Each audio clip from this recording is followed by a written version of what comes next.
ഇന്നത്തെ നമ്മുടെ റെസിപ്പി ചെറുപഴം കൊണ്ടുള്ള വാഴക്കപ്പമാണ്.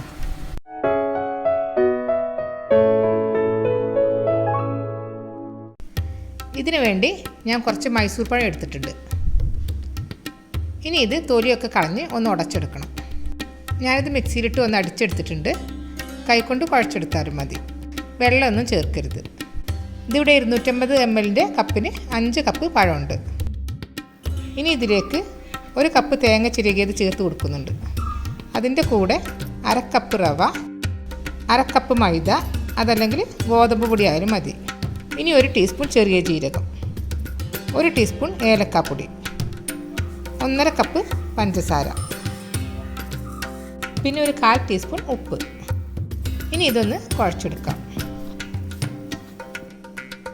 ഇനി ഇതിലേക്ക് കുറേശ്ശെയായിട്ട് അരിപ്പൊടി ചേർത്ത് കുഴച്ചെടുക്കാം. പത്തിരിക്കും ഇടിയപ്പത്തിനൊക്കെ ഉപയോഗിക്കുന്ന പൊടിയാണിത്. ഇതിൽക്കിപ്പോൾ ഞാൻ 1.25 കപ്പ് അരിപ്പൊടിയാണ് ചേർത്ത് കൊടുത്തത്.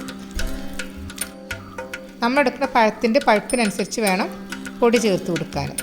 പഴുപ്പ് കുറഞ്ഞ പഴമാണെങ്കിൽ പൊടി കുറച്ച് മതിയാവും. ഈ ഒരു പാകത്തിന് വേണം മാവിൻ്റെ ലൂസ്. മാവിന് കട്ടി കൂടിപ്പോയാൽ അപ്പം കട്ടിയായിട്ട് സോഫ്റ്റ് ഉണ്ടാവില്ല. അതുപോലെ മാവ് കൂടുതൽ ലൂസാവാനും പാടില്ല, എണ്ണ കുടിക്കും. ഇനി നമുക്കിത് പൊരിക്കാൻ ആവശ്യമായിട്ടുള്ള എണ്ണ ചൂടാക്കി എടുക്കാം. വെളിച്ചെണ്ണയാണ് ഞാൻ എടുത്തിട്ടുള്ളത്. എണ്ണ ചൂടായി കഴിഞ്ഞാൽ മീഡിയം തീയിൽ വെച്ചിട്ട് മാവ് ഇട്ട് കൊടുക്കാം. മാവിട്ട് ഒരു 10-20 സെക്കൻഡിന് ശേഷം വേണം ഇളക്കി കൊടുക്കാൻ. ഇനി പതുക്കെ ഇളക്കി പൊരിച്ചെടുക്കാം.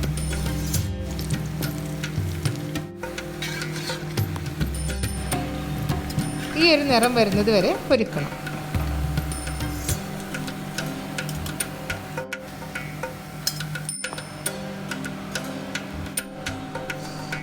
ഇതുപോലെ ബാക്കി കൂടി പൊരിച്ചെടുക്കാം.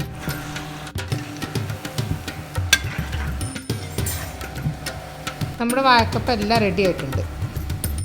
നല്ല സോഫ്റ്റ് അപ്പമാണ്, അതുപോലെ നല്ല ടേസ്റ്റുമാണ് ഇത് കഴിക്കാൻ. വീഡിയോ നിങ്ങൾക്ക് ഇഷ്ടമായെങ്കിൽ ലൈക്ക് ചെയ്യാനും കമൻറ്റ് ചെയ്യാനും മറക്കരുത്. ചാനൽ ഇതുവരെ സബ്സ്ക്രൈബ് ചെയ്യാത്തവരുണ്ടെങ്കിൽ ഒന്ന് സബ്സ്ക്രൈബ് ചെയ്യണേ.